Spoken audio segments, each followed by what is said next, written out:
날씨도 비가 오는데 언론사 여러분들이 많이 참석해 주셔서 감사를 드립니다.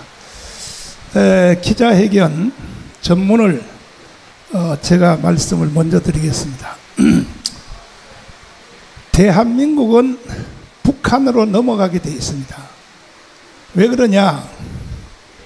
김대중 전 대통령, 노무현 전 대통령, 그리고 문재인 전 대통령이 평양에 가서 연방제, 낮은 단계 연방제를 서명하고 왔습니다.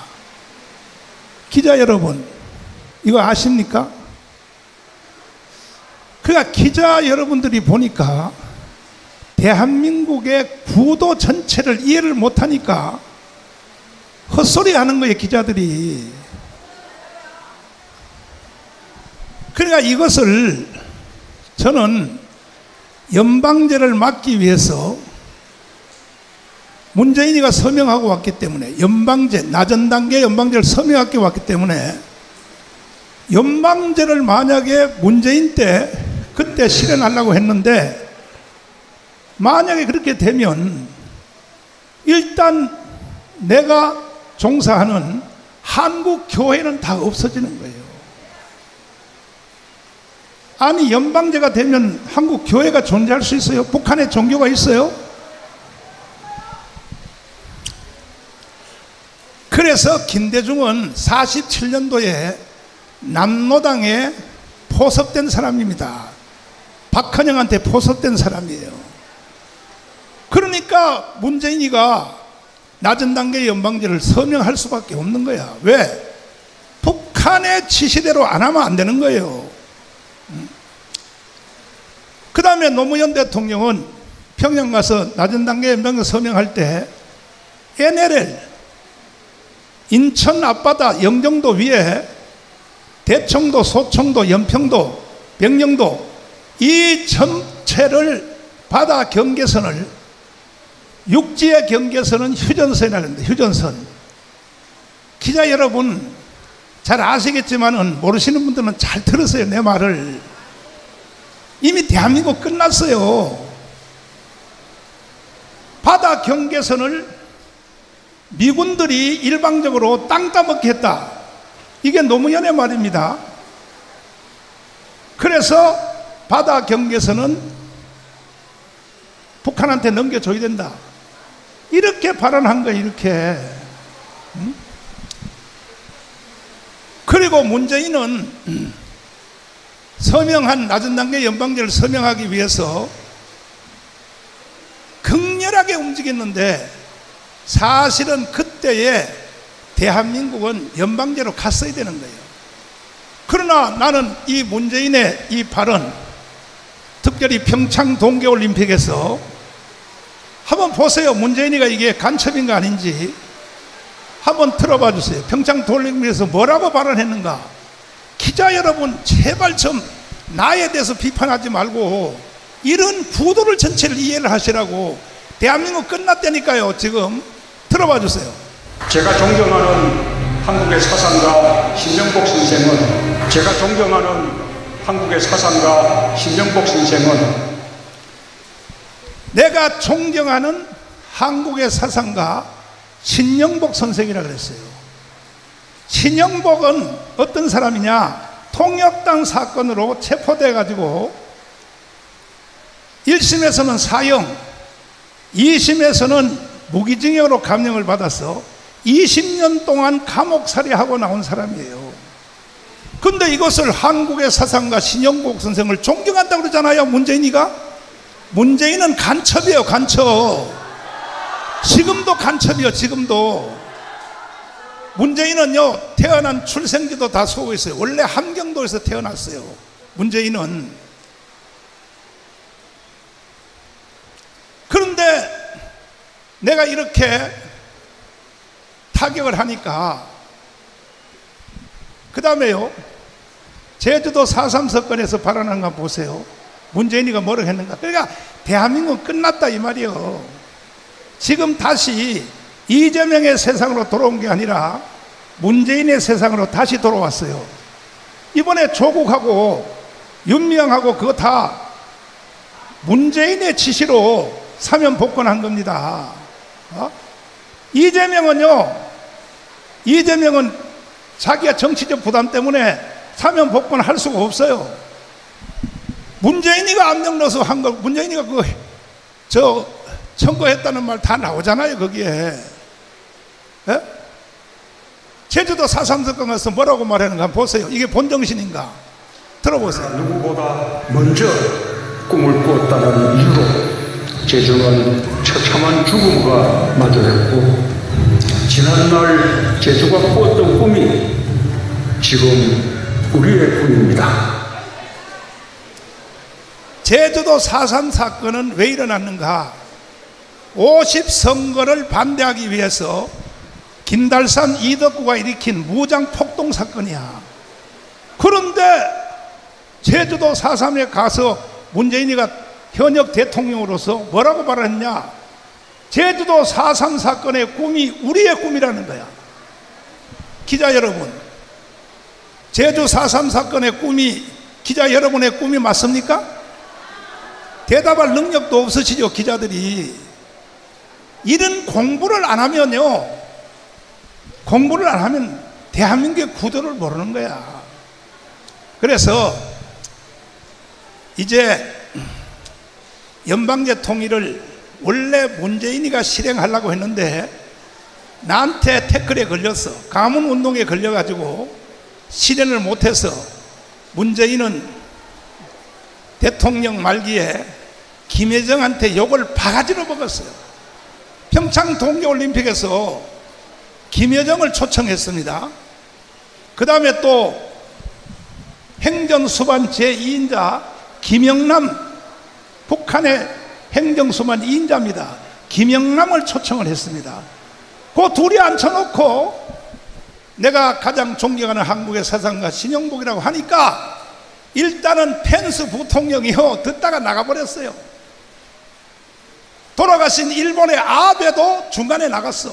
두 축이 나가버리니까, 미국과 일본이 나가버리니까 나머지 정상들도 다 따라 나간 거예요.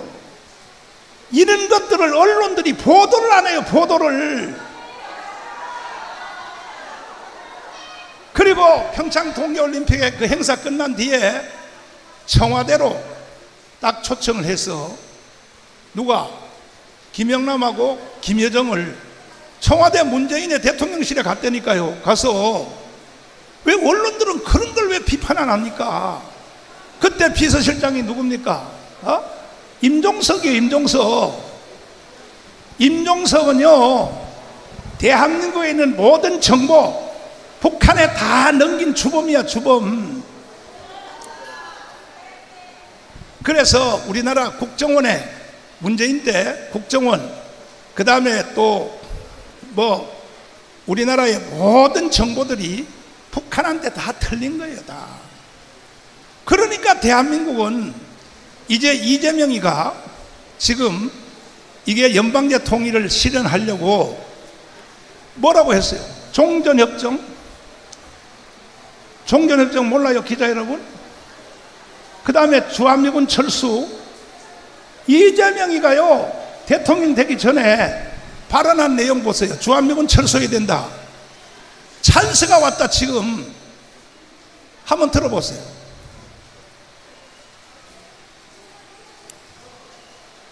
이렇게 발언한 사람이 이제 이정영군하고 철수해버리면 제가 여기 찬스다. 미군 철수해야 된다 이거야. 찬스다 이거야, 찬스. 그러니까 이것을 대통령 되기 전에 이미 벌써 계속 공개적으로 발언을 했고 미군을 철수해야 된다 이거지. 그래서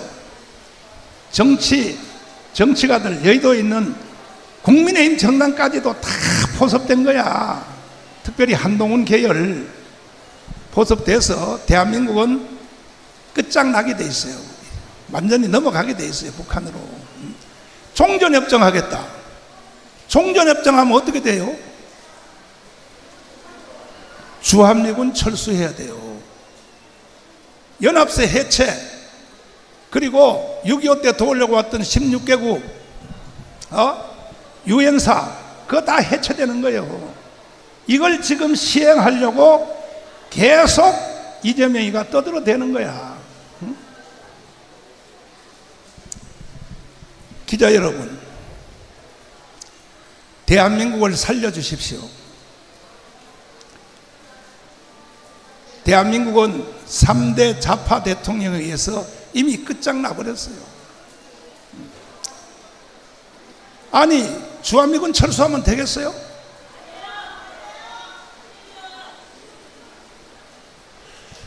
자, 그 다음에 여기 오는 기자 여러분들이 최고의 관심사가 서부 사태 때문에 여기 많이 오신 것 같은데, 서부 사태는 내가 잠시 후에 다시 한번 아직 이어서 내가 말씀드릴게요. 서부 사태 때문에 이틀 동안 내가 압수수색을 당했습니다. 압수수색을 당했는데 결국은 우리 집, 그 다음에 당회장실, 그 다음에 또 너아라 TV, 그 다음에 교육자 사무실 5군데를 샅샅이 다 뒤졌어요. 이틀 동안 했어요. 이틀 동안 하고 난 뒤에 나중에 그들이 증명서를 써주고 왔어요. 증명서를. 뭐냐, 서부 지방법원에서 일어난 사건에 대하여 증거가 없다고. 여기 보세요. 이거는 그들이 압수수색하고 온 경찰관들이 써준 거예요. 보이십니까? 보이십니까? 나는요, 짧게 제가 말씀드리면 서부 사태에 대해서 전혀 관계가 없는 사람이에요. 왜냐하면은 서부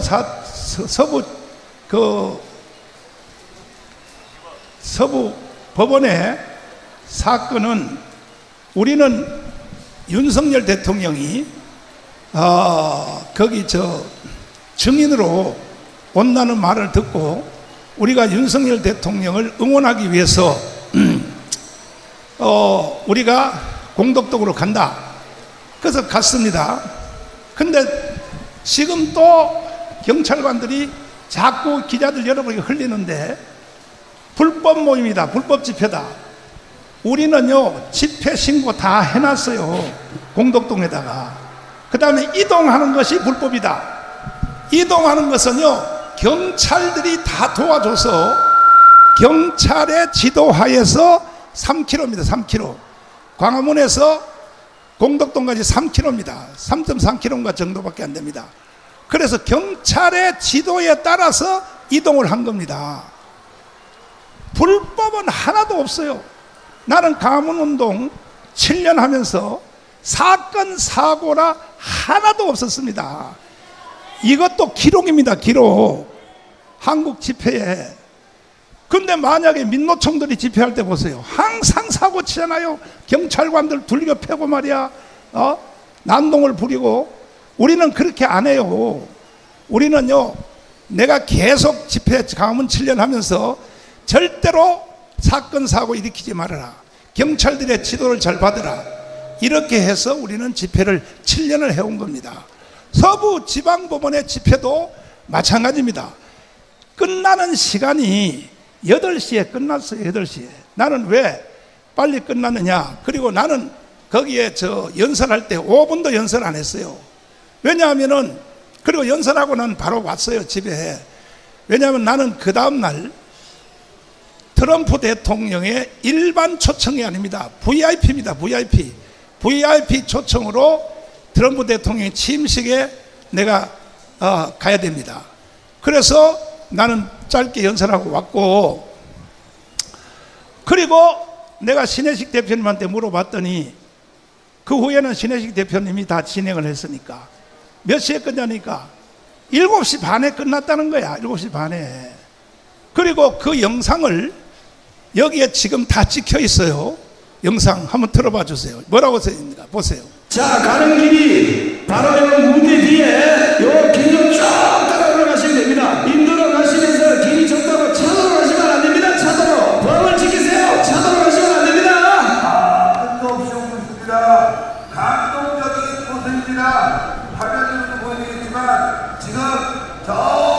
정부 전차선이 메워졌습니다.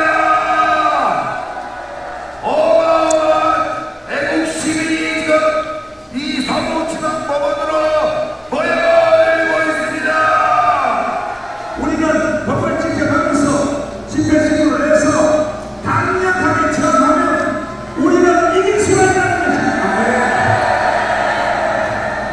동의하십니까? 동의하는 두 손으로 만세. 국민 저항론이 헌법 위에 권위를 갖고 있어요.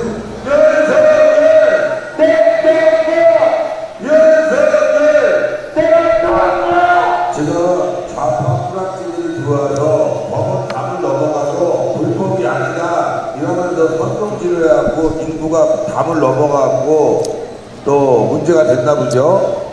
예, 그리고 뭐 경찰과 관련해서 대치하고 경찰과 뭐 이렇게 그 방호벽 차단벽 무너뜨려도 불법이 아니다, 무너뜨려도 된다 뭐 이러면서 선동을 해가지고 지금 차단벽 무너지고 담 넘어가고 어르신 담 넘어가다 넘어져갖고 코 깨지고 난리도 아닌데, 그런 거 선동하는 사람들 분명히 민주당 간첩이거나 중국 뿌락지입니다. 여러분들 지금 법원 담을 넘어가는 게 어떻게 불법이 안 되겠어요? 제정신 좀 차리세요. 그런 거 한다고 해서 상황이 바뀌는 게 아니잖아. 법원 담 넘어간다고 해서 무슨 상황이 바뀌는 게 뭐가 있어요? 우리가 구호를 외쳐갖고 대통령이 힘이 나고 또 법원에 이런 게 문제가 있다는 게 알리는 게 우선 아니겠어요?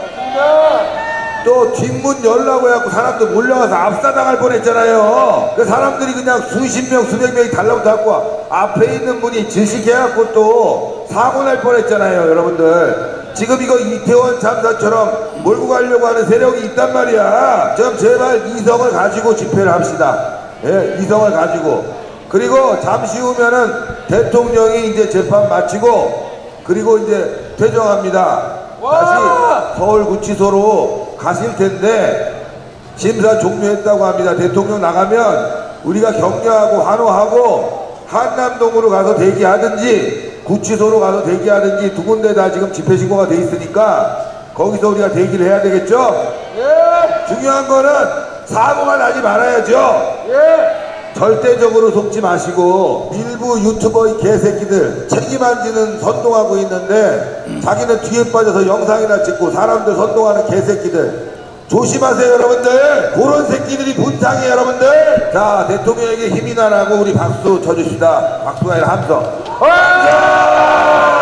오늘 우리가 저 광화문 마치고 서부지부까지 가는데 이야, 거의 그 한 3.3km가 되는데 와, 모든 인도 또 그 가까이 가서는 차도까지 완전히 점령했습니다. 이야, 이것처럼 우리가 저항권을 보여주면 됩니다. 네. 엄청난 규모의 집회를 하나의 불상사도 없이 그렇게 하고 한미 깃발을 열고 저렇게 하는 거 보고 굉장히 평가를 좋게 하고 있다. 우리는 법을 위반하면 안 되잖아요. 그렇습니다. 집회 신고되고 적법 절차를 준수하면서 그다음에 또 우리가 우리의 의지를 표현해야죠. 그렇죠. 계속 둘러싸고 자, 이게 9시에 우리가 서부 집회를 끝나고 너아라 TV에 와서 우리가 방송한 내용입니다. 이때 시간이 9시입니다. 9시. 그러면 서부 집회하고 거기 난동불인가하고는 전혀 관계가 없는 거예요. 그러면 서부 집회에 난동을 일으킨 사람들은 가문의 사람들도 아니에요. 이 사람들은요, 벌써 그 서부 집회를 침입해서 들어간 사람들은 이 사람들은 다른 단체고 거기에 섞여서 우리 교회 전도사가 특임전사라 그러는데 특임전사가 한국의 전도사 직분에 특임전사란 말이 없어요. 신학교에 등록만 해도 전도사라고 다 불러요. 그 언론들이 이런 것을 구조를 한국 교회 구조를 모르니까. 그리고 뭐라 그러냐면 이제 압수수색해서 증거를 못 찾으니까 헌금을 도둑질했다. 정광훈 목사가.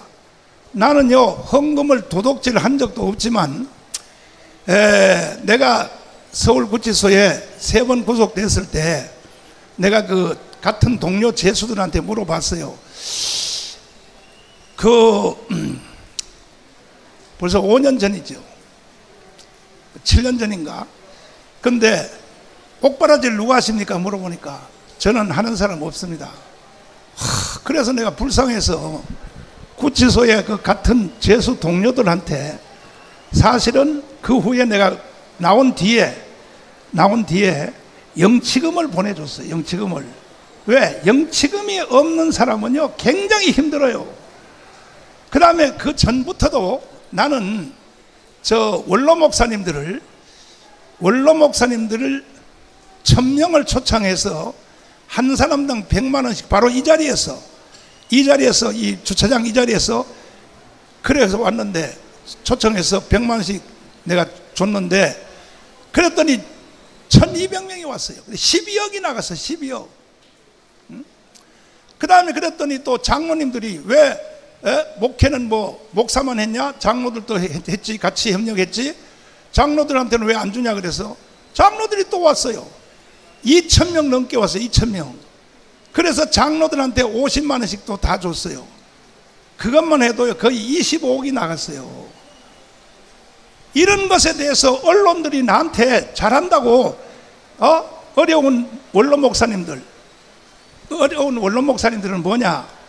저 은퇴금도 못한 사람들이야. 응? 그 다음에 자식들도 제대로 못 키웠어요. 그 시대는 60년대 70년대 은퇴하신 원로 목사님들은 자식들도 제대로 못 키운 거야. 응? 이래서 내가 너무 불쌍해서 원로 목사님들 12억을 줬고, 이것은요 내 체질이에요. 체질. 나도요 만약에 애고운동 더하기, 원로 목사님들 더하기, 또 전체 지원비를 내가 아껴서 우리 교회를 지었으면 여의도 순복음교회보다 더 크게 지어요. 여의도 순복음교회보다가. 지금 여러분이 보시는 그대로 이게 교회입니까? 이게 전쟁터지 이게 교회냐고요 이게. 그럼 언론들이 나한테 상을 주든지 해야지 말이야. 마지막 발언을 드리면, 헌금을 도둑질했다, 그 다음에 뭐 가스라이팅을 했다. 가스라이팅이라는 단어는요 10년 전부터 생긴 거예요. 10년 전부터. 언론사 잘 아시잖아요. 가스라이팅이라는 말이 이게 법정 용어입니까? 이게 법정 용어냐고요. 그런데 세상에 압수수색 영장에 보니까 정광훈이 가스라이팅을 했다. 그러니까요 법원도 이 압수수색 영장을 발부한 판사들도요 보니까 개떡이야. 아니 이게 법정 용어냐고요. 가스라이팅이. 정신들 나가가지고 말이야. 그러니까 대한민국 끝났다 이거요. 언론이고 뭐고 다 끝났어요. 지금 대한민국 끝나서 연방제로 넘어가게 돼 있다고요. 이상으로 제가 설명을 드리고 나머지는 질문을 통해서 설명을 드리도록 하겠습니다. 자, 질문 있으신 분들 소속사를 먼저 밝혀주시고. 예, 목사님, 저 연합뉴스 최원정 기자라고 합니다. 연합뉴스? 예. 연합뉴스가 왜 그렇게 나를 비방하고 난리야? 좋아요. 계속 비방하세요. 최근에 신혜식 대표가 대통령실 개입 정황 계속 공개하고 있는데요. 사실 목사님께서 그 광화문 탄핵 반대 집회 정점에 계셨기 때문에 당연히 목사님도 대통령실과 연락 주고받았을 거라고 좀 보는 사람들이 많아서요. 그래서 체포영장 집행이랑 뭐 서부지법 직전에 뭐 대통령 쪽으로부터 요청받거나 하신 게 있는지, 있으시면 혹시 공개하실 의향도 있으신지 궁금합니다. 제가 말씀을 드릴게요. 사실은 윤석열 대통령이 광화문에서 우리가 후원을 해서 24만 표 차이로 대통령이 됐잖아요. 이명박도 마찬가지고 박근혜도 마찬가지고. 그런데 우파 대통령들은 우리가 도와줘서 대통령이 된 뒤에 입을 싹 닦아버려요. 전화 한 통도 안 해요. 전화 한 통도. 뭐 전화를 해야 내가 받든지 말든지 하지. 우파 대통령들의 치명적인 약점이야. 이명박도 그렇고 박근혜도 그렇고 말이야. 또 이번에 윤석열 대통령도 마찬가지고. 아니 뭐 대통령 무슨 실에서 뭐 전화를 와야 전화를 받든지 말든지 하지. 됐습니까? 그 다음에 또 아니 마이크 들고 마이크 들고 왔어요. 마이크 들고. 그럼 대통령 개인 말고 대통령실 쪽으로부터 뭐 행정관이든 수석비서관이 거기 많은데 그쪽으로부터 연락 받으신 것도 없으시다는 말씀이실까요? 대통령실에서 사회수석이 있어요. 사회수석. 사회수석은 이제 이북 오도청, 그 다음에 재향군인회, 그 다음에 또 그 새마을 중앙회, 그 다음에 시민단체를 담당하게 되어 있습니다. 그래서 사회수석이 직접 오는 것도 아니고 사회수석 밑에 있는 비서가 우리 교회에 여러 번 왔어요. 여러 번 오면은 그 내가 저 영상에도 다 나와 있지만 아니 도대체 말이야 윤석열 대통령을 도와주려고 해도 뭘 알아야 도와주지. 내가 영상에도 다 찍혀 있어요. 그랬더니 사회 비서관이 왔어요. 왔는데 그래서 뭐가 궁금하시냐가 아니 대통령이 말이야 왜 이렇게 정치를 하냐 말이야. 나는 그때 이미 벌써 탄핵될 걸 나는 감 잡은 거라고. 이렇게 되면 반드시 탄핵된다고 말이야. 그래서 나는 사회수석 비서관한테 이렇게 설명을 했고, 근데 그것이 뭐 대통령한테 전달은 안 될 것 같습니다. 전달은 안 된 것 같습니다. 왜냐하면 비서관이, 그것도 사회수석이면 몰라도 사회수석 비서관이 대통령을 만나지도 못해요. 그래서 나는 애국운동 7년 하면서 7년 한 이유도 다시 거듭 말씀드리지만 대한민국을 연방제로부터 지켜내려고 목숨 걸고 했고, 나는 돈 때문에 한 것도 아니고 전체 다 가문운동은 우리 교회 헌금으로 한 건데, 헌금. 근데도 말이야 헌금을 횡령했다고 말이야. 그리고 또 뭐 서부지법에 거기 저 100명, 처음에는 100명인데 100명 그 영치금을 넣었다. 나는요 영치금 넣는지도 몰랐어. 나는요. 왜냐하면 나는 우리 교회에서 원로 목사로 은퇴했기 때문에 원래 사표를 내가 어디서 냈냐면 세 번째 구속됐을 때 서울구치소에서 사표를 냈어요. 당회장 사표를. 왜 냈냐면은 변호사님들이 나한테 말하기를 뭐라고 말했냐, 새로운 후임자를 찾으러 다니고 있다는 거야. 여러분, 교회는요 목사 것이 아닙니다. 교회는요 성도들의 것입니다. 공동체의 것. 그리고 그 대표되는 장로님들이 교회를 다스립니다. 그 장로님들이 후임자를 찾으러 다닌다고 하기에 내가 서울구치소에서 사표서를 냈어요. 그리고 내가 뭐라고 했냐, 다시는 나는 사랑제일교로 안 돌아간다. 내가 안 돌아갔어요. 안 돌아온다고 했는데 내가 6개월 만에 전원 무죄, 76개 혐의, 집시법 위반, 선거법 위반, 내란 선동 혐의, 그 다음에 또 뭐 전체 76개 혐의입니다. 그걸 1심에서도 무죄, 2심에서도 무죄, 대법원까지 무죄를 다 했어요. 무죄를 다 해서 내가 하도 억울해서 다시는 이 사실은 지금 90%가 지금 이거까지도 김용민이가 다 고발하는 거거든요. 김용민이가. 근데 내가 김용민을 재판받을 때 증인으로 불렀어요. 4번 불렀어요. 4번. 내가 불러서 그랬어요. 아니 왜 이런 걸 가지고 왜 고발하냐? 내가 막말을 그랬어요.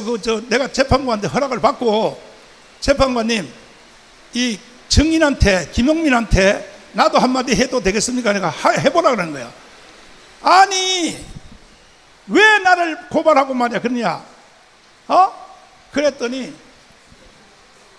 자기가 고발한 거에 대해서는 죄송하다고.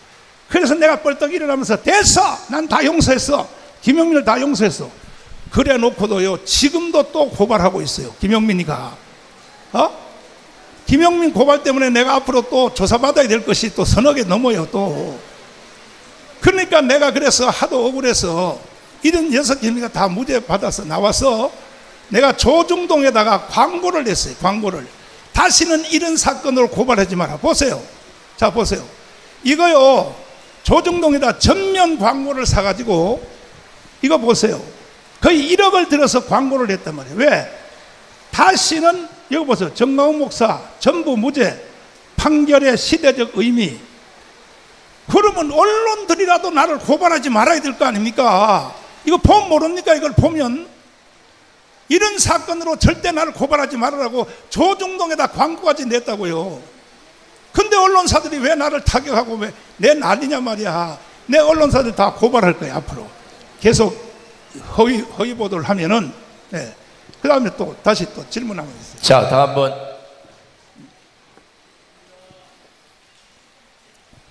자, 질문하실 분 손. 추가한다고? 네, 해봐. 들어. 그러면 대통령실로부터 뭐 이렇게 뭐 대통령이 이렇게 정치에 대해서 조언 이런 거 말고는 뭐 대통령실에서 뭐 따로 인원을 모아달라든가 이런 요청은 받으신 적은 없다고 이해하면 되는 걸까요? 내가 아까 말씀드렸잖아요. 응? 아까 말씀드렸는데 왜 같은 질문을 또 하시냐고. 내가 대답 다 했잖아요. 응? 우파 대통령들은요, 대통령 될 때까지는 도와달라고 해놓고 대통령 당선되면요 하나도 안 도와줘요. 하나도 안 도와줘. 이거 우파 대통령, 이건 이명박도 그렇고 박근혜도 그렇고 윤석열 대통령도 마찬가지예요. 이게 우파 대통령들의 치명적인 약점입니다.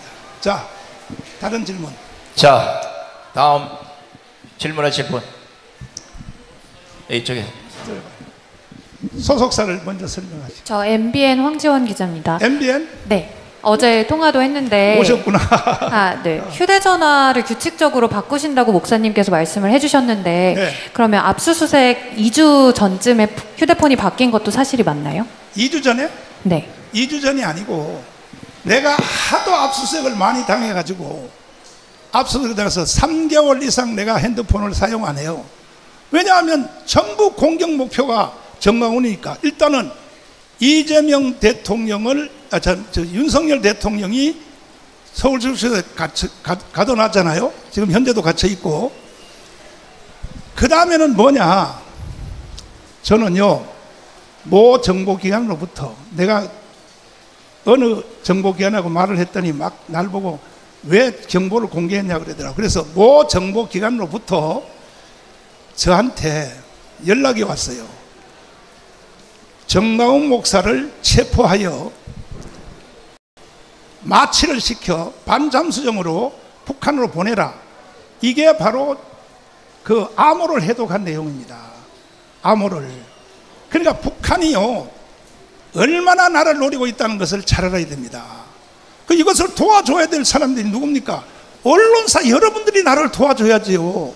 안 그러면 여러분들이 북한의 연방제에 살 수밖에 없어요 지금.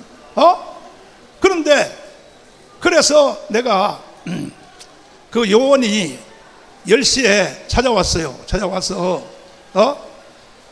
앞으로 저기 경호를 우리가 하겠습니다 그러는 거야. 그래서 나는 내가 그랬어요. 나는 죽는 게 목적이고 난 순교가 하는 게 목적이니까 북한이 나를 죽여도 나는 하늘나라 갈 곳이 있으니까 괜찮아요. 나는 저 경호를 안 해줘도 괜찮다고 내가 거부했습니다. 거부. 왜? 아니 목사가 70까지 살았으면 됐지 더 이상 뭐라도 사냐 말이야. 그럼에도 불구하고 지금요 노동신문 있죠. 북한의 노동신문. 그 노동신문을 보시려면 국립도서관에 가면 볼 수 있어요. 거기서 내 욕을 얼마나 한지합니까? 그러니까는 뭐냐, 한 축 윤석열 대통령은 가다 놨다 이거야. 그러니까 광화문 운동을 주도하는 정강훈 목사만 무너뜨리면 자기들은 연방제 통일을 한다는 것이죠. 그래서 보세요. 여기 뭐라고 써라는 거 보세요. 나를 욕하는 거 보세요. 노동신문에서 나를 욕하는 거. 언제 어디 갔나. 노동신문에서 보세요. 나를 얼마나 욕하는가 보세요. 이거 보세요. 뭐라고 써라는가. 북한이 노리는 것은 첫 번째는 대통령이고 1, 2, 4군 부대 김신조 저 부대가 박정희의 목을 따러 왔잖아요. 일개 소대가 실패했어요. 그 다음에 아웅산에서 전두환 대통령을 폭파시키기 위해서 거기서 또 왔잖아요. 북한 영혼들이. 그리고 그 다음에 또 뭐 다른 대통령도 마찬가지. 우파 대통령들은 다 북한이 죽이려고 그래요. 흐름을 보면 모릅니까?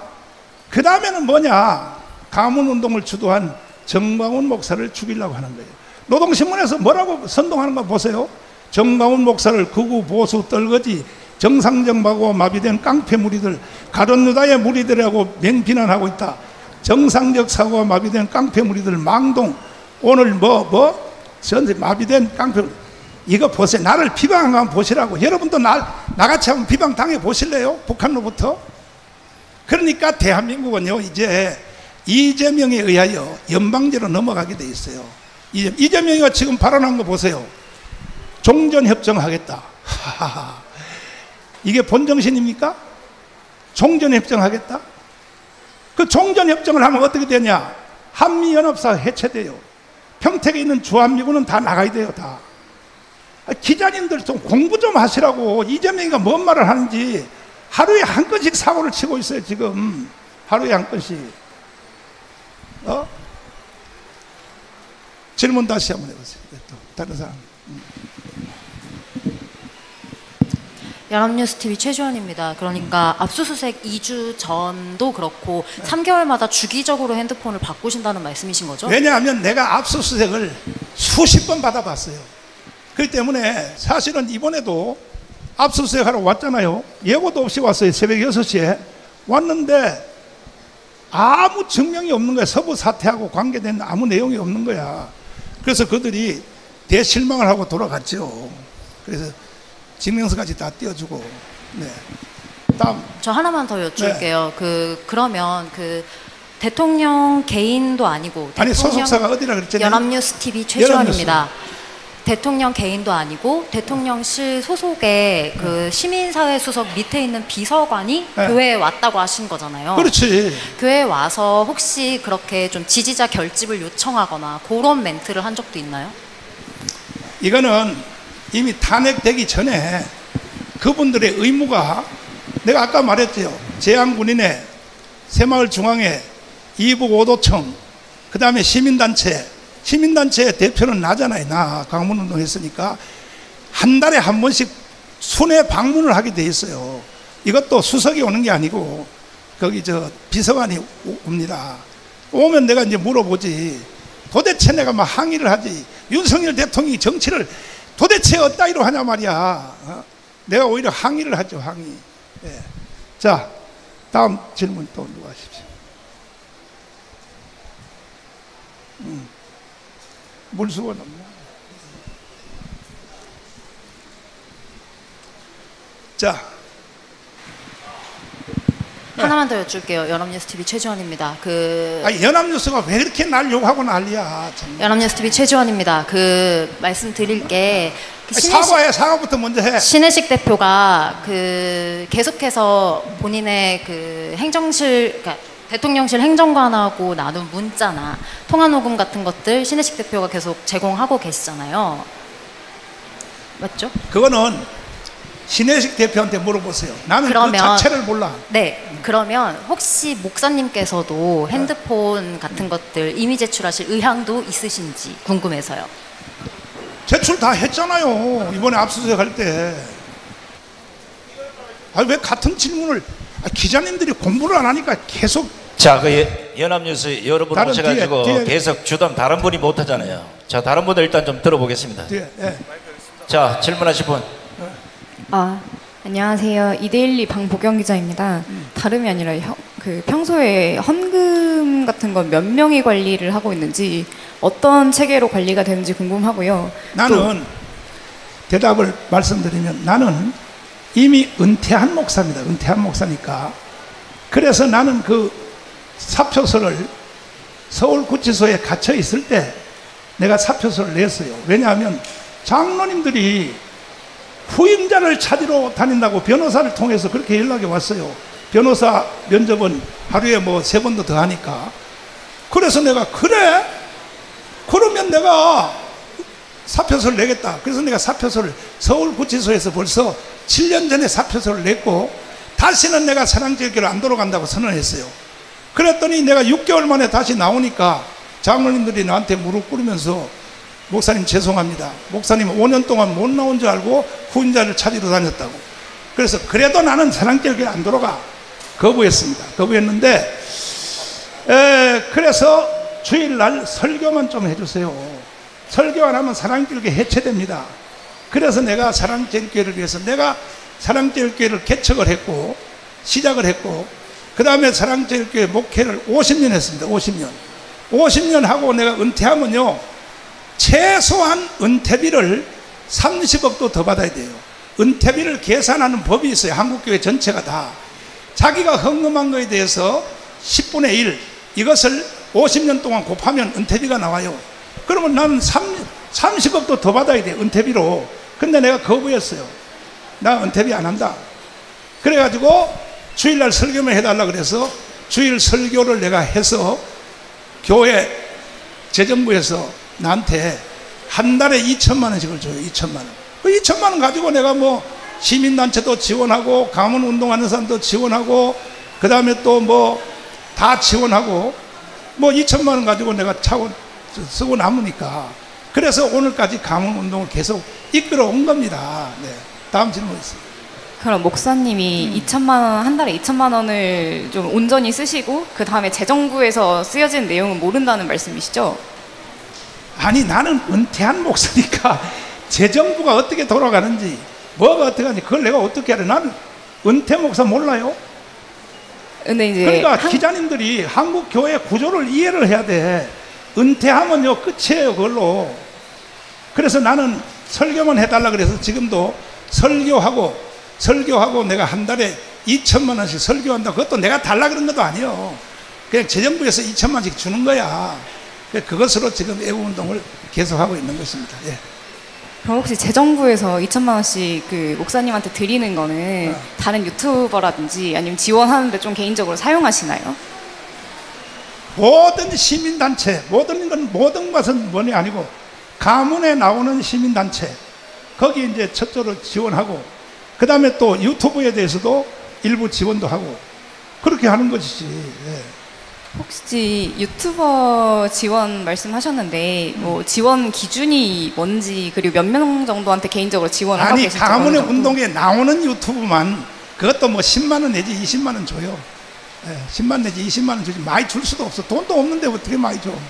한 달에 10만 원 내지 20만 원 정도라는 한 달에가 아니고 하이 참나 기자님 공부 좀 하시라니까 말귀를 못 알아들어 기자가 돼가지고 가문 운동에 참여한 기자들만 내가 저 10만 원씩 준다고. 됐어요? 아니 그 단어 조절 좀 할게. 지원한다 그러니까 무슨 목적을 갖고 지원한 게 지원에 도움을 준다니까 도움을. 그다음에 올해 수십 년 동안 그 도움을 우리 사회에 많이 줘왔던 분이에요. 그 다음에 변호사님들이 내가 서울구치소에 갇혀 있을 때 공동회의를 통해서 우리 교회 전체 회의를 통하여 정관을 수정했어요. 정관을. 이게 벌써 5년 전이야. 정관을 수정했는데 지금은 내가 당회장이 아니고 이영환 목사님이 당회장입니다. 현재 이영환 목사님 당회장인데 정관을 수정할 때 그 정관에 소강성 목사님, 좌파 목사 소강성 목사님의 정관을 그대로 벤치마킹해서 거기다가 정관에 뭐냐 유튜브, 언론 여러분들 내 언론사도 내가 지원할 수 있어요. 왜? 우리 교회 정관이 그렇게 돼 있으니까. 이래서 그 다음에 구제 그걸 옛날부터 정관에 있던 거니까 구제, 그 다음에 불우이웃 돕기 이런 정관이 벌써 5년 전에 벌써 바뀌어가지고 우리는 정관대로 하는 거니까 이번에 서부지법에 그 나도 몰랐지만은 그 영치금을 보냈다. 그런데 이걸 가지고 언론사가 뭐라고 비방하냐? 정가훈 목사 헌금을 도둑질했다. 내가 헌금을 도둑질해요? 아니 특별히 연합뉴스 내가 헌금을 도둑질해요? 도대체 정신들이 나가가지고 말이야 기자들이 공부를 해야지 공부를. 아니 헌금이 다 정강훈 목사 거냐고. 나는 은퇴한 목사니까 재정에 대해서 간섭할 수도 없고 하지도 못해. 다음 질문 또 해주세요. 자 다음 분.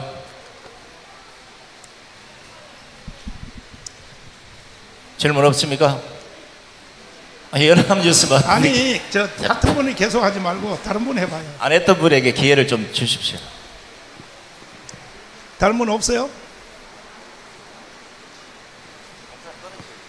그럼 아까 저기 2대1 다시 한번 계속 은퇴하셨으니까 재정에 은퇴하셨으니 재정에 간섭할 수 없다고 강조를 하고 계신데 목사님께서 계속 이제 연단에 올라와서 말씀도 하시고 그리고 교회 분들이랑 얘기도 나누시고 어쨌든 교회가 돌아가는 거에 대해서 관여를 하지는 않더라도 대충 전해드리시는 게 있을 거 아니에요.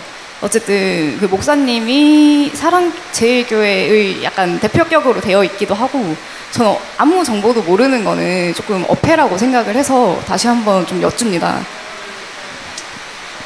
내가 목 수술한 영상 한번 비춰주세요. 목 수술한.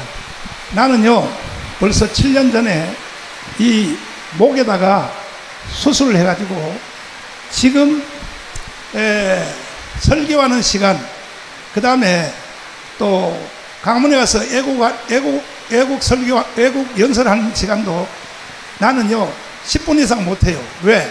몸 상태가 안 좋아서. 이거 보세요. 이게 사람입니까 이것이? 그래서 나는 24시간 동안에 설교하는 시간 빼고 그 다음에 연설하는 시간 빼고는 침대에 누워있어요. 침대에.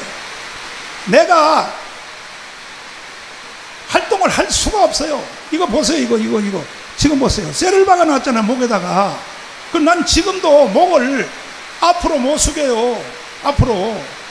내가 서울구치소에 갇혀있을 때 그때 교도관들이 그래요. 목사님 왜 발걸음이 그렇습니까? 그래서 내가 그 목 수술한 영상을 보여줬죠. 출력해가지고 보여줬어. 그래서 나는 정상이 아닙니다. 그래서 내가 의료병동에 있게 되었어요. 의료병동에. 그러니까 지금도 마찬가지야. 내가요 이 24시간 중에 설교하는 시간, 연설하는 시간 빼고는 완전히 항상 누워있어요. 누워있어. 그러니까 여러분들은 저한테 감사해야 돼요. 여러분들이 나 같은 몸 상태 되면 설교하겠어요? 연설하겠어요? 그럼 나는 왜 이렇게 목숨 걸고 하느냐? 쓰러질 때까지 하느냐? 대한민국을 북한의 연방제로 넘겨줄 수 없기 때문에 나는 계속하고 있는 겁니다. 지금.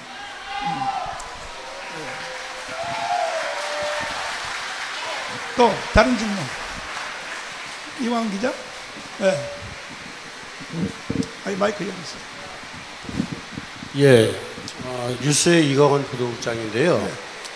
저는 이제 종교 전문 기자로 지금 33년째입니다. 기독교는. 그것도 목사이기도 하고요. 근데 제가 지금 한 가지 여쭤보고 싶은 게 하나 있어요. 일반적으로 교회 전도사라고 직임을 받을 때는 주일학교나 중고등부나 어떤 부서를 맡게 되는데 그 서부지원에 그 난입했다는 그 두 사람에 대해서 뭐 특임전사란 말을 저도 생소하긴 한데 그분이 교회에서 전도사라면 어떤 직분을 맡아 어떤 부서를 맡은 적이 있나요? 자, 뭔 말인지 알았고 그들은 우리 교회 정식 전도사가 아니에요. 원래 광주에서 전도사 하다가 청교도 신학을 하려고 여기에 와 있던 사람이에요. 청교도 신학을 1기, 2기를 했어요. 뭐 윤영부하고 누구하고. 그러면 신학을 등록을 하면 등록되는 즉시 다 전도사로 부르는 거 알아요? 몰라요? 알죠? 어느 신학교든지 신학을 등록하면 다 전도사로 불러줘요. 그런데 이걸 무슨 특임전사라고. 아니 대한민국 교회에서 특임전사는 직분이 있어요? 없어요. 언론이 전부 다 조작하는 거야. 특임전사가 어디 있어요? 특임전사가 대한민국 교회 직분 중에 그냥 전도사지. 근데 이분들은 우리가 전도사로 임명한 것도 아니고 이 윤영보 이 사람이 그 광주에 거기서 유튜브 하다가 그 이제 우리 교회로 왔어요. 우리 교회로 왔는데 나는 이분이 우리 교회 등록한지도 모르고 왜 우리 교회 성도들이 약 4만 5만 명이 넘어요. 지금 우리 교회 성도들이. 그걸 내가 어떻게 다 하냐고 그것을.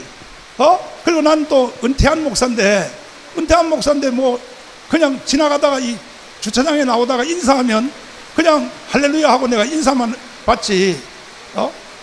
차를 탈 때까지 내가 은퇴한 목사니까 교인들 관리도 교인들 얼굴도 제대로 모르고 심지어요 내가 이 조건을 하나 말씀드리면 내가 결혼 주례를 한 부부가 있어요. 부부가 있는데 내가 그 설교하고 마치고 나오면 내가 이랬어요. 빨리 결혼하라고 그랬더니 뭐라고 했냐면 목사님이 나를 주례했는데도 모르십니까? 그래. 이만큼 내가 잘 몰라요. 교인들에 대해서 관심 없어요. 저는 설교에는 관심 없어요. 다른 질문 또. 자, 다음 분. 시간이 많이 지났는데 꼭 하실 분만 좀 하시면.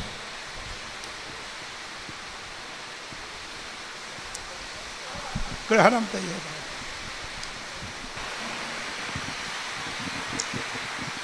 그러면은 아까 얘기 듣기로는 그러면 12월 1월 지금 수사선상에 올라 있는 12월 1월 행적은 지금 경찰이 갖고 있는 휴대폰에 없다는 걸로 이해가 되는데, 그럼 그때 그 12월 1월 행적이 들어있는 휴대폰은 지금 갖고는 계신지, 그리고 갖고 계시다면 이미 제출하실 의향도 있으신지 그걸 여쭤봅니다. 압수수색 당했다가 다 경찰관한테 넘겨줬고 어제 돌려받았어요. 어제. 그럼 그 휴대전화에는 1월 12월 행적도 다 있는 거라고 봐야 될까요? 아니, 나는 그것도 잘 몰라. 그거 잘 모르고 나는 하도 압수수색을 뭐 수십 번 받아봤기 때문에, 왜냐하면 언론사 여러분들 때문에 그런 거야. 그래서 내가 압수수색을 수십 번 받아봤기 때문에 나는 습관적으로 3개월 만에 한 번씩 핸드폰을 바꿔요. 그리고 만약에, 그리고 전번에 사용한 핸드폰도 압수수색해서 가져갔어요. 가져갔는데 거기 내용이 뭐 있냐고요. 아무도 없어요. 나는요, 설교하고 그 다음에 또 그거 외에는 뭐 전화하는 것도 없고 이런 상태입니다. 가져간 건 압수수색 2주 전에 바꾸신 거고요. 뭐요? 경찰이 가져간 거는 압수수색 2주 전에 가져간 거예요. 아니, 2주 전에가 아니고 2달 전에. 네, 2달 전에. 네. 또 만약에 압수수색 올 줄 알았으면 내가 하루 전에 바꿀 걸 잘못했지. 근데 나는 감출 게 없어. 나는 정정당당하게 한다니까, 모든 것을. 내 성격을 모르시나요? 거의 없는 것 같은데 마지막으로 이대리 기자님, 예, 마지막 질문으로 받아드리겠습니다. 또 유튜버한테 이제 10만 원씩 지원한다고 말씀하셨는데 그 주기가 어느 정도고 신남성 연대랑 만나는 적 참나 정말 기자님 진짜 못 알아듣네. 강화문에서 나오는 그 당일날 나오는 사람 그 유튜브만 내가 10만 원씩을, 그것도 다 주는 게 아니요. 나한테 도와달라고 하는 사람만 도와주지. 그 같은 말을 여러 번 자꾸 시켜. 그럼 마지막으로 그 일요일에 가스라이팅 발언을 하셨잖아요. 그 교회에 오는 건 가스라이팅을 당하기 위함이다, 뭐 이렇게 말씀을 하셨는데, 그렇게 하면 사실 경찰의 영장에 적혀 있는 그 가스라이팅이랑 별 차이가 없는 게 아닌지 목사님이 스스로 시인하신 게 아닌가요? 들어보세요. 이게 압수수색 영장이 잘못된 거야. 아니, 법정 용어에 가스라이팅이라는 말이 있어요? 그런데 압수수색을 발부한 서부지법, 이 사람이 말이야 가스라이팅 그걸 다 써놨는데 그걸 그대로 발부한 거야. 가스라이팅이라는 말은 법정 용어도 없고, 내가 아까 말했죠. 이거는 10년 전에는 쓰지도 않는 용어라고. 10년 전에는. 그런데 말이야 가스라이팅이라고 내가 딱 그 압수수색 영장에다 써가지고 왔다고. 그래서 내가 열받아가지고, 그래, 교회는 가스라이팅 당하기 위해서 온 거다. 가스라이팅. 내가 반격을 했죠. 반격. 설교 시간에.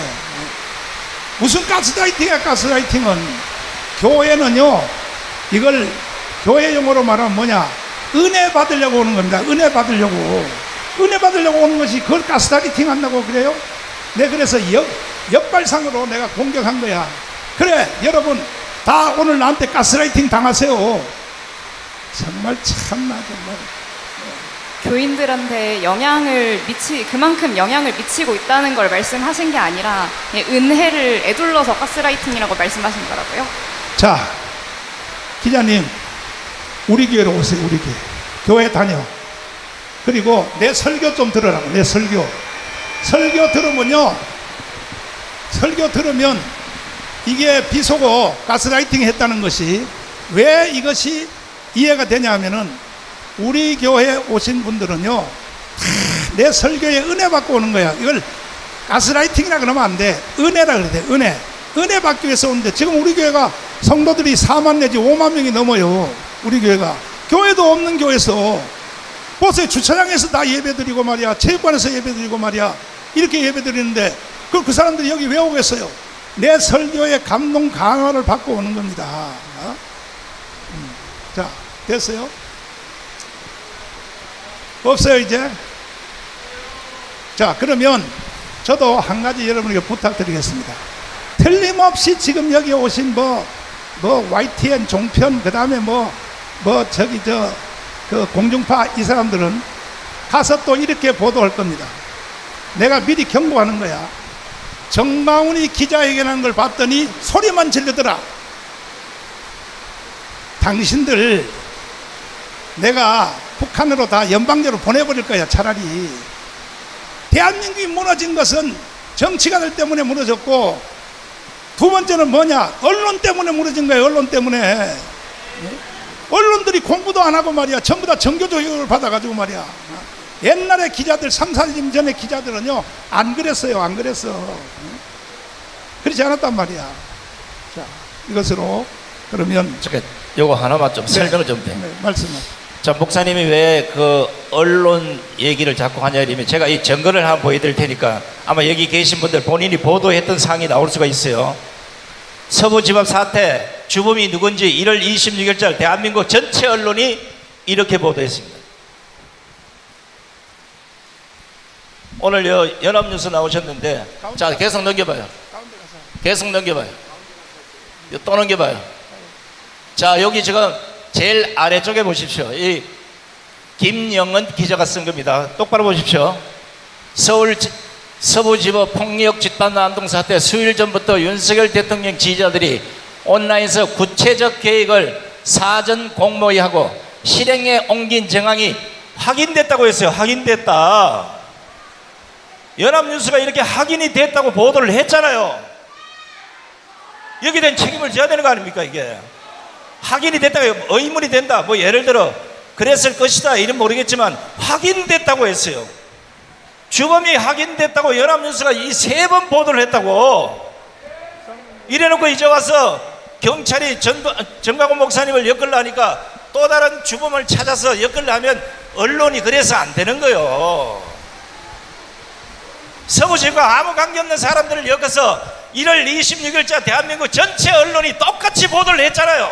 이게 연합뉴스 풀어냈는지는 모르겠지만 내용을 보면 전신만신 거기에 가보지도 물어보지도 안 하고 그냥 막 소설 쓴 본인들의 기사에 본인들의 기사. 이거 먼저 확인하고 여기에 대해서 가타부터 설명을 하고 정광훈 목사님이 어떻게 했다 이렇게 보도를 해야 이게 정상이 아니겠냐고요. 자, 제가 한마디만 더 드리는데, 우리는 서부지법 사태에서 8시에 종결했고, 그 다음에 돌아온 뒤에 9시에 내가 방송까지 했고, 아까 영상도 내가 다 보여줬고, 근데 지금은 또 뭐라고 나를 비방하냐면, 근데 서부지법 사태를 일으킨 사람들은 우리 단체가 아니고 새벽 3시에 윤석열의 구속영장이 딱 확인되니까 걔들이 난동을 부리면서 들어간 거예요. 걔들이. 그건 우리 단체가 아니란 말이야. 우리 단체가. 그거 다 증명이 돼 있는데 말이야. 그 다음날 새벽 3시에 들어갔다고. 3시에. 우리는 그때 이미 미국 가 있었어. 미국 가 있었다고. 근데 말이야, 서부 지법 사태를 정광훈 목사가 배후에서 다 조정했다. 정신들 나간 소리 하지 말라고. 그 다음에 지금 우리는 8월 15일 날, 8월 16일 날 이틀에 걸쳐서 서울역 광장, 그 다음에 또 본대회는 전국대회는 이 광화문 광장에서 국민 저항권으로 우리는 나라를 바로 세워야 됩니다. 그런데 이걸 내가 계속 벌써 5년 전부터 국민 저항권을 말을 했더니, 국민 저항권이 사기치지 말아라, 국민 저항권이 헌법에 있냐, 자꾸 이렇게 헛소리를 하는 거야. 그래서 내가 헌법학자 제1호 되시는 우리 김학성 교수님을 모시고 짧게 국민 저항권이 헌법에 있냐 없나를 한번 설명을 들으시기를 바랍니다. 네, 말씀하시죠. 네, 저항권이라고 하는 것은 국가폭력에 의해서 국민의 인권이 처참하게 유린당한 경우에는 인류는 누구든지 언제든지 어디서든지 다툴 수 있는 천부 인권을 저항권이라고 하는 겁니다. 저항권은 헌법에 근거가 있느냐 없느냐 불문하고 언제든지 행사할 수 있는 것이 바로 저항권이 되는 것이죠. 그렇기 때문에 뭐 저항권이 있다 없다 이런 다툼은 있을 수 없는 것입니다. 지금의 이재명 정권 하에서의 대한민국의 헌정 질서를 간단히 본다면 히틀러의 총통 시대와 거의 유사해졌습니다. 그럼 히틀러를 총통이라고 부르는 이유는 어디 있느냐? 히틀러는 원래 법적으로 수상으로 당선됐습니다. 그런데 1934년에 힌덴부르크 대통령이 사망하자 독일은 어떤 체제를 취했느냐? 대통령과 수상의 지위가 합쳐진 총통이라고 하는 제도를 붙인 것입니다. 휘러라고 해서 지도자다, 인도자다 하는 것인데, 나치의 총통 제도는 헌법에 근거하지 않습니다. 그러나 대통령의 지위와 수상의 지위가 겸해진 것을 총통이라고 하는 것인데, 히틀러의 총통 제도 하에서는 어떤 일이 벌어지느냐? 모든 국민은 국가에 충성하는 것이 아니라 총통 개인에게 개인 숭배하는 그런 현상이 나타나게 된 것이죠. 지금의 현 정권을 보면 정말로 87년 헌법 체제 이후로 상상하지 못하는 일극 체제가 만들어져 있는 것입니다. 알다시피 여당이 또 여당 합쳐진 세력들이 국회를 180석에서 190석까지 차지하고 있고, 동일한 정당에서 대통령까지 만들어냈기 때문에 헌법이 가장 걱정하는 권력 분립이 무너져 내린 것이고, 가장 위험스러운 권력 통합이 현재 만들어져 있어서 입법과 행정이 하나가 된 나라가 됐습니다.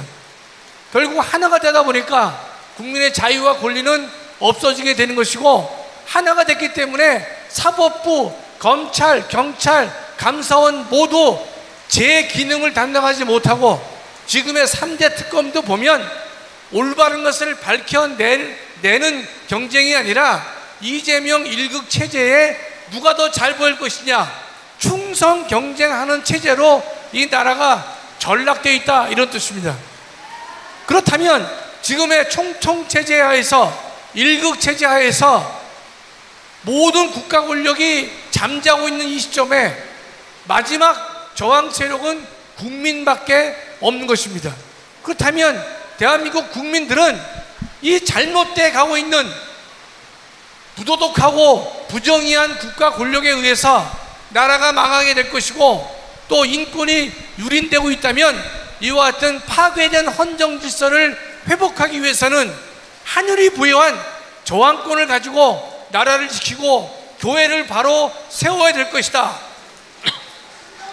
이런 의미가 바로 금번 8월 15일과 8월 16일 날 계획되고 있는 국민대회의 본질이 되는 것입니다.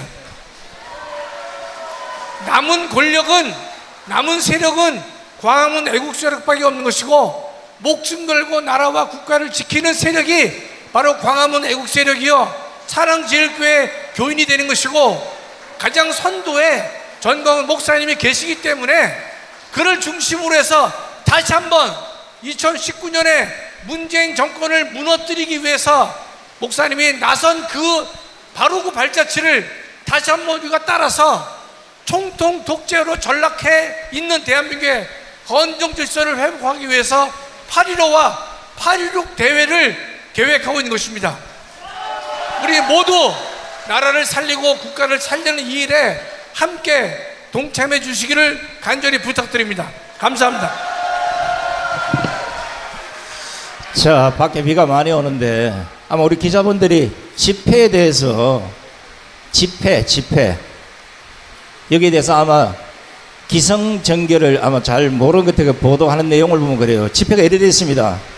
경찰에 사전에 신고를 하고 몇 시부터 몇 시까지 집회를 하겠다, 이렇게 신고를 하고 집회를 합니다.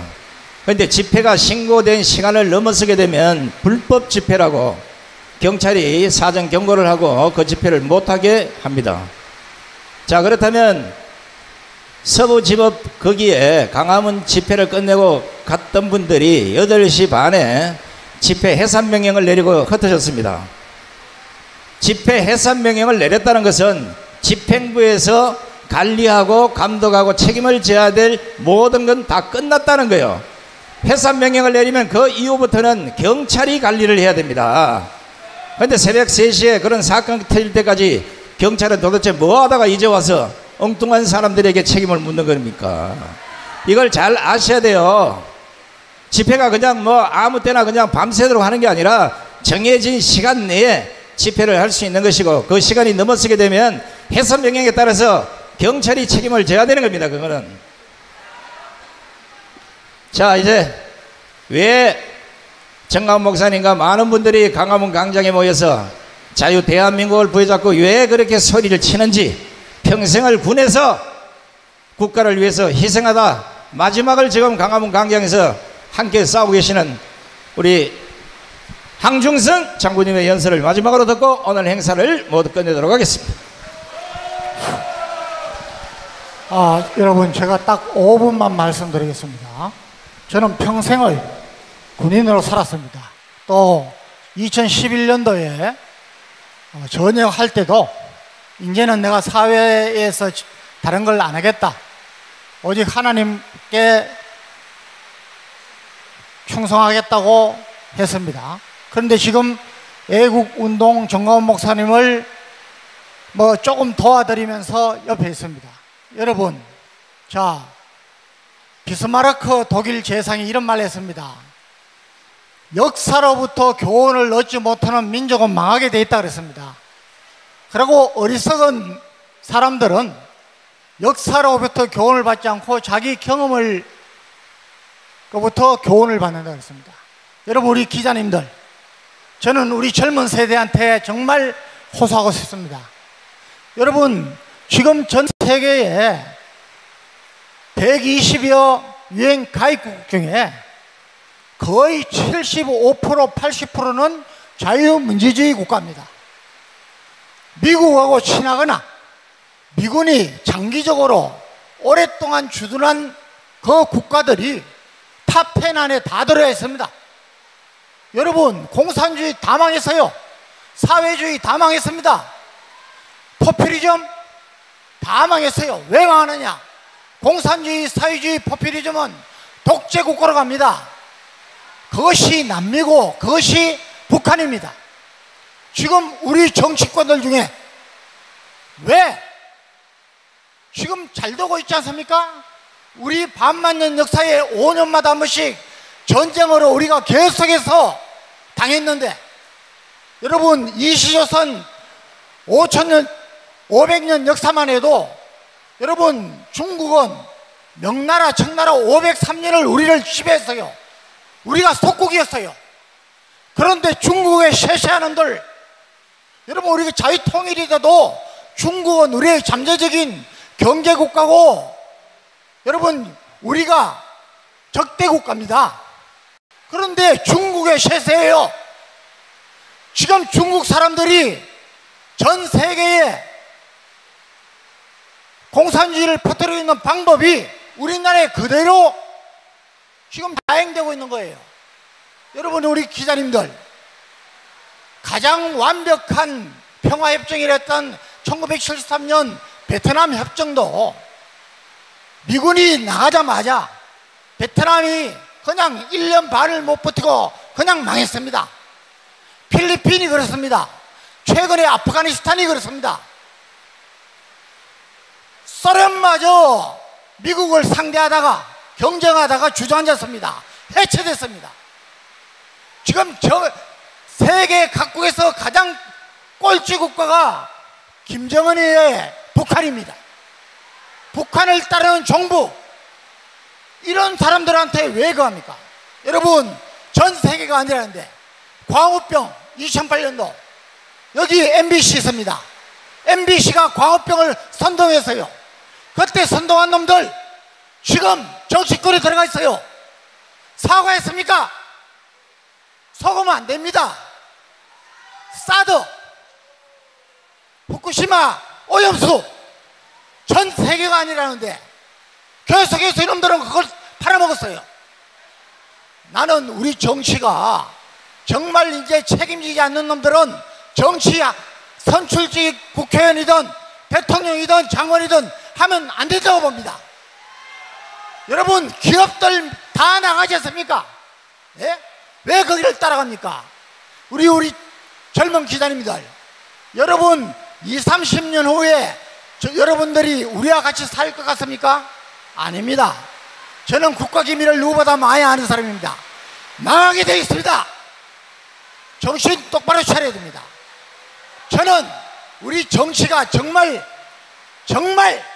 변하기를 원합니다. 여기에 우리 언론방송이 도와주셔야 됩니다. 그리고 사법부, 검찰, 군마저도 지금 무너져가고 있습니다. 다시 세워야 됩니다. 여러분 부탁드리겠습니다. 감사합니다.